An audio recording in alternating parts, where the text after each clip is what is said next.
A storm raged outside, mirroring the turmoil in Alex's heart. He was finally back after 5 long years, a self-made millionaire returning to the city that held his most precious treasure, his wife, Clara. But the sprawling mansion he'd bought for them was empty. A cold dread washed over him as he found a crumpled, tear-stained note on the kitchen counter. It was from Clara, a desperate plea for help, mentioning his family's cruelty and a place she was forced to go. The address led him to the city's darkest, most forgotten corner, and there, in a filthy, rain-soaked alley, he found her, his Clara. She was huddled in a cardboard box, thin, frail, and barely recognizable. Her clothes were tattered, her eyes vacant. The sight shattered him. He rushed to her side, wrapping her in his expensive coat, whispering her name over and over. "Clara, it's me, it's Alex. I'm home."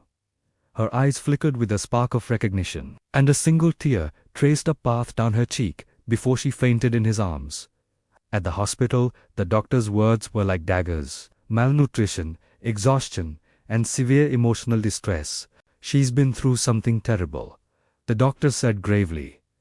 Alex's mind raced back to his family. Before he left to build his fortune, his mother and sister had despised Clara, calling her a gold digger, unworthy of their name. He had defended her, but in his absence, he realized he'd left her completely vulnerable. The note, her condition, it all pointed to one horrifying conclusion. They had done this to her. Rage, cold and absolute, consumed him. He made a call to his assistant. "Buy every share you can of my family's company.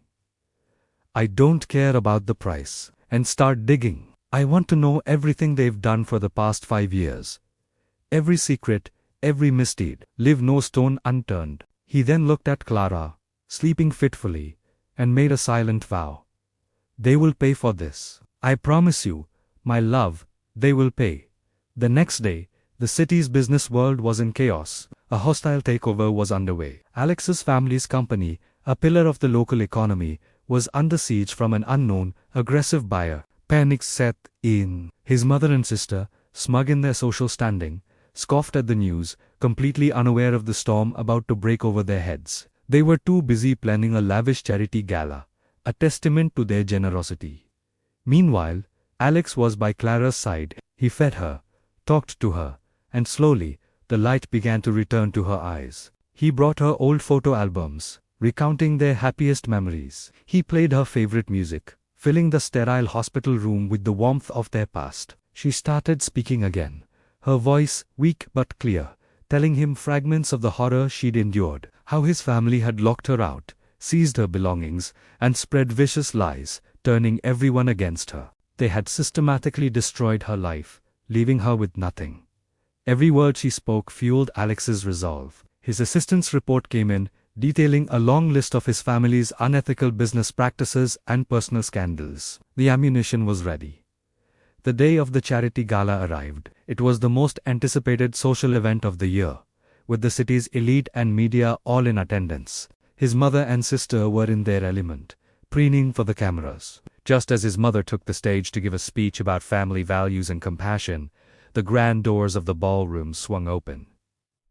Alex walked in with Clara on his arm. She was still fragile, but she stood tall, dressed in an elegant gown, her beauty outshining everyone in the room. A hush fell over the crowd. His mother and sister froze, their faces turning pale with shock and fear. Alex took the microphone. "Good evening, everyone," he said, his voice calm but laced with ice. "My mother was just talking about compassion, a noble sentiment.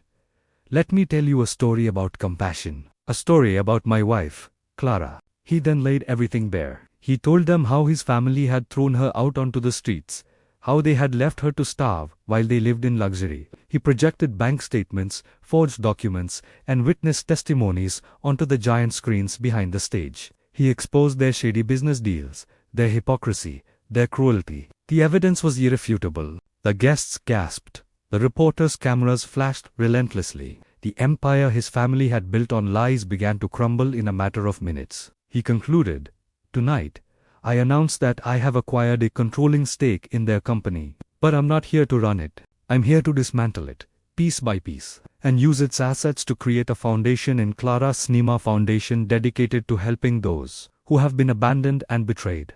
His mother lunged at him, screaming, but security escorted her and his sister away. Their social masks ripped away to reveal the monsters beneath. The city was in shock. The story was on every news channel, every front page. The millionaire who returned, not for revenge, but for justice. He had destroyed an empire not with hatred, but with a love so powerful it could rebuild a life from the ashes. In the weeks that followed, Alex and Clara worked together to establish the foundation. Helping others became a part of their healing process. They found a new purpose, a new way to share their love with the world. One evening, standing on the balcony of their new home, a place filled with warmth and safety, Clara turned to him. "You didn't have to do all that," she whispered. Alex pulled her close. "When I found you in that alley, I felt my world end. I would have torn down the world to see you smile again." This wasn't about revenge, Clara. It was about rebuilding. Not just your life, but our life. On a foundation of truth and love. A foundation that no one can ever shake. And as they looked out at the city lights, they knew their love story had become a beacon of hope for countless others. Thank you for watching. If this story moved you, please like, share, and subscribe for more content that inspires.